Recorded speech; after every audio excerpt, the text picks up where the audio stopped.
आज हम बात करेंगे यमतार टेक्नोलॉजी के बारे में। ये जो कंपनी है ग्रीन हाइड्रोजन का प्रोडक्शन करती है, ठीक है।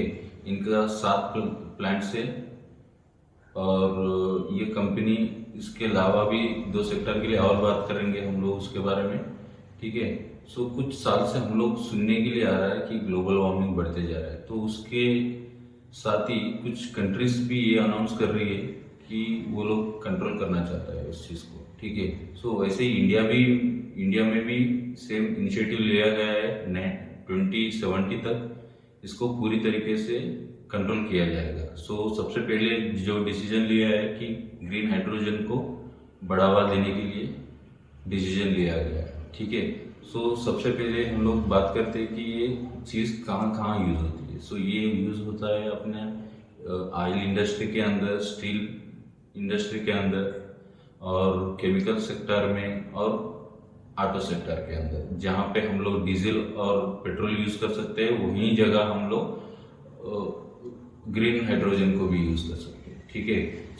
डिफरेंस क्या है कि इलेक्ट्रिकल गाड़ियाँ और हाइड्रोजन गाड़ियाँ कुछ नहीं है, सिर्फ बैटरी की जगह पे हम लोग पेट्रोल और डीजल की जगह पे हम लोग ग्रीन हाइड्रोजन यूज़ करेंगे, उतना ही है और बाकी सब चीज़ें सेम रहेगा, ठीक है। लेकिन ग्रीन हाइड्रोजन जो है ना, वो थोड़ा बनाने के लिए प्रोसेस लगता है और इतना जल्दी वो अवेलेबल नहीं होता है। तो सबसे ज़्यादा जो फ़ायदा होने वाला है गवर्नमेंट ये इनिशिएटिव लेने के बाद, जो फ़ायदा होने वाला है वो यमतार टेक्नोलॉजी को होने वाला है, ठीक है। इसके अंदर ग्रोथ की बहुत ज़्यादा पोटेंशियल लगता है मुझे। थोड़ा डिटेल से में बात करेंगे कंपनी के बारे में। 1970 के अंदर ये कंपनी फॉर्म किया गया है। जब ये फॉर्म किया गया, प्रिसिशन इंजीनियरिंग वाली कंपनी रही थी। फिर उसके बाद कुछ मिशन क्रिटिकल प्रिसिशन कंपोनेंट्स के मैन्युफैक्चर करने के लिए ये कंपनी बनी थी, ठीक है। मतलब ये जो प्रिसिशन इंजीनियरिंग कंपोनेंट जो होता है वो एरोस्पेस, एशियन डिफेंस सेक्टर के अंदर बहुत ज़्यादा यूजफुल होता है, ठीक है। अगर हम लोग इनका कस्टमर बेस देखेंगे तो इसरो, डीआरडीओ, बीएचईएल, एचएएल, ये सब चीज़ें उसके अंदर आपको देखने के लिए मिलेगा। अच्छे अच्छे कस्टमर्स भी है इनके अंदर और मैक्सिमम जो ऑर्डर्स जो रहता है कंपनी का वो गवर्नमेंट के साथ ही आता है, ठीक है। ये 3 सेगमेंट में काम करती है। सबसे पहला है क्लीन एनर्जी, जिसका रेवेन्यू है 63%, और न्यूक्लियर सेगमेंट की बात करें तो 14% का रेवेन्यू है, और स्पेस एंड डिफेंस की बात करें तो 18% का रेवेन्यू है। एक एक करके लेते हैं। सबसे पहले हम लोग क्लीन एनर्जी की बात करेंगे तो इसके अंदर 3 टाइप ऑफ प्रोडक्ट थे इनके पास, जैसे हार्ड बॉक्स, हाइड्रोजन बॉक्सेस और इलेक्ट्रोलाइट्स। इसमें सबसे मेन कस्टमर है इनका ब्लूम एनर्जी, जिससे 90% रेवेन्यू आता है, ठीक है। अगर हम दूसरा सेगमेंट की बात करें, न्यूक्लियर सेगमेंट की, उसके अंदर फ्यूल मिशनिंग हेड और ड्राइव मैकेनिज्म और ब्रिज एंड कॉलम्स और कूलेंट चैनल असेंबलिंग और हेल्थ असाइनमेंट सिस्टम्स, ये सब तरीके का प्रोडक्ट से न्यूक्लियर पावर सिस्टम के लिए यूज होता है। और उसके साथ साथ स्पेस और डिफेंस सेगमेंट में इंजन्स बनाती है। PSLV-C 25 और PSLV-C 49, ये दोनों इंजन बनाती है, ठीक है। और GSLV तो हम लोग सुना ही होगा, ठीक है।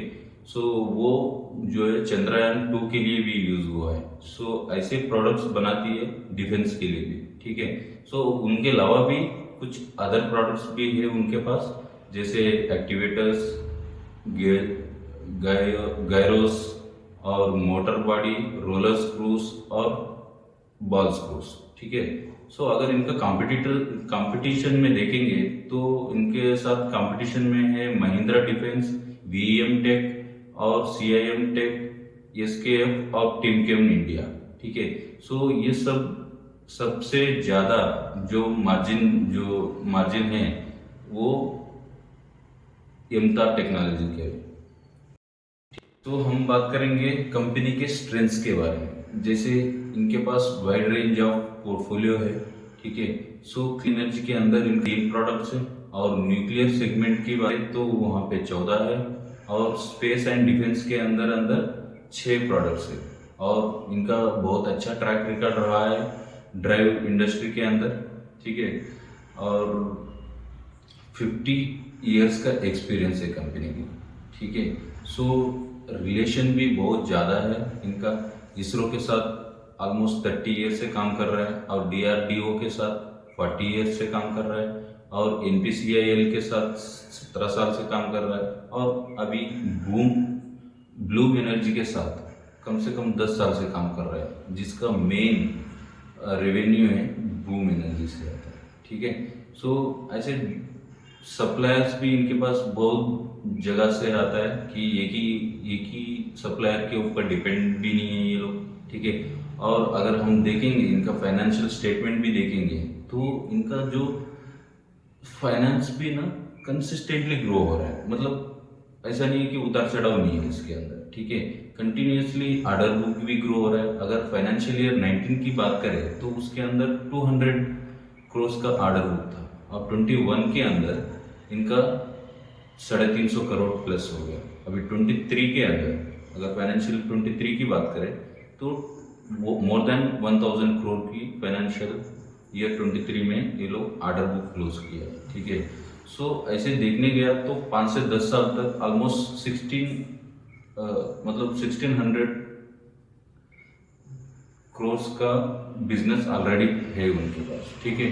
अगर हम लोग कुछ रिस्क भी है कंपनी के अंदर तो हम लोग मेनली देखना चाहिए इनका जो रेवेन्यू आता है, मेनली दो कंपनी से 77% का मतलब रेवेन्यू आता है, ठीक है। जैसे ब्लूम एनर्जी से इनको मिलता है टोटल 50% का रेवेन्यू और 27% NPCIL से, ठीक है। सो ये एक रिस्क फैक्टर है, हो जाता है कंपनी के अंदर, बट अगर हम लोग देखेंगे आगे जाके ना ये डाइवर्सिफाई भी होगा, ठीक है। सो अगर वो ज़्यादा रिस्क नहीं मानते तो दूसरा रिस्क जो है इनका जो मेन ऑर्डर्स बुक जो है वो गवर्नमेंट का कंपनी के थ्रू ही आता है, अदरवाइज इनके पास ज़्यादा कुछ ऑर्डर्स नहीं है।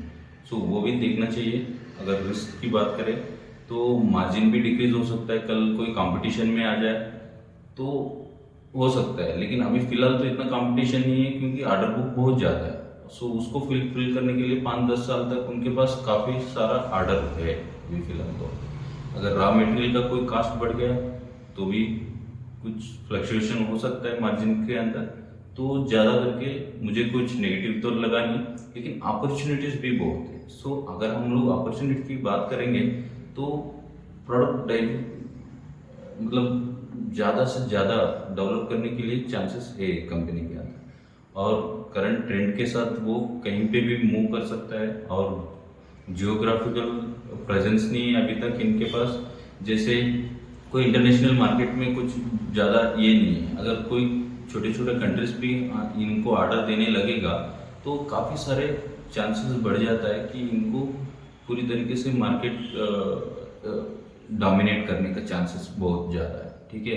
क्योंकि ये प्रोडक्ट सबकी बस की बात नहीं है सब बनाना, क्योंकि ये बहुत कम प्राइस में और अच्छी क्वालिटी की बनता है। सो आप लोगों को पता है कि इसरो, DRDO ऐसे जो कंपनीज होती है इनके पास छोटा मिस्टेक भी हो गया ना एक प्रोडक्ट के अंदर, वो बहुत बड़ा बहुत करोड़ों का नुकसान भी कर सकता है।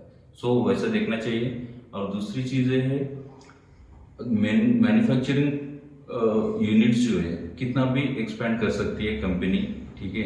सो वो देखना चाहिए। और गवर्नमेंट का जो भी पॉलिसीज है इनका फेवर में है तो वैसे भी कंपनी अच्छी बेनिफिट्स कमा सकती है वैसे भी, ठीक है। सो दूसरा फंडामेंटल्स की बात करें सो कंपनी के अंदर 7000 करोड़ का मार्केट कैपिटल हो गया अभी फिलहाल। तो स्टॉक का पी थोड़ा सा एक्सपेंसिव है, मैं मानता हूँ 63 है अभी। अगर इंडस्ट्रियल से कंपेयर करेंगे सो 36 का इंडस्ट्रियल है। सो उधर ही ROE 17%, मुझे तो अच्छा लगता है। ROCE 22% है, ठीक है। और डेट देखेंगे तो 143 करोड़ की, मतलब ना के बराबर ही है। सो डेट भी ज़्यादा नहीं है कंपनी के ऊपर। सो कंपनी का ग्रोथ का चांसेस मुझे बहुत ज़्यादा दिखता है, ठीक है। सो 10 ईयर्स का अगर लास्ट का रेवेन्यू देखेंगे या कंपनी का प्रॉफिट्स भी देखेंगे तो मतलब 10 साल के अंदर अंदर 5 गुना हो चुका है। ठीक है, सो ऑपरेटिंग मार्जिन भी बहुत अच्छे से मेंटेन करता है 27%। मतलब अगर इंडस्ट्री से कंपेयर करेंगे तो इतना मार्जिन कोई कंपनी के पास नहीं है। सो रेवेन्यू ग्रोथ देखेंगे तो 10 ईयर्स में 20%, 5 ईयर्स में 30% और 3 ईयर्स में 39% और लास्ट 1 ईयर के अंदर अंदर 77% की ग्रोथ देखने के लिए मिला है।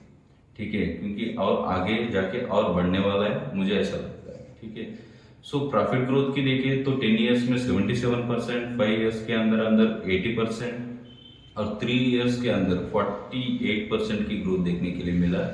और पिछले साल 1 ईयर के अंदर अंदर 57% की ग्रोथ है। और कैश फ्लो भी थोड़ा सा नेगेटिव है लेकिन इम्प्रूव हुआ है पहले से।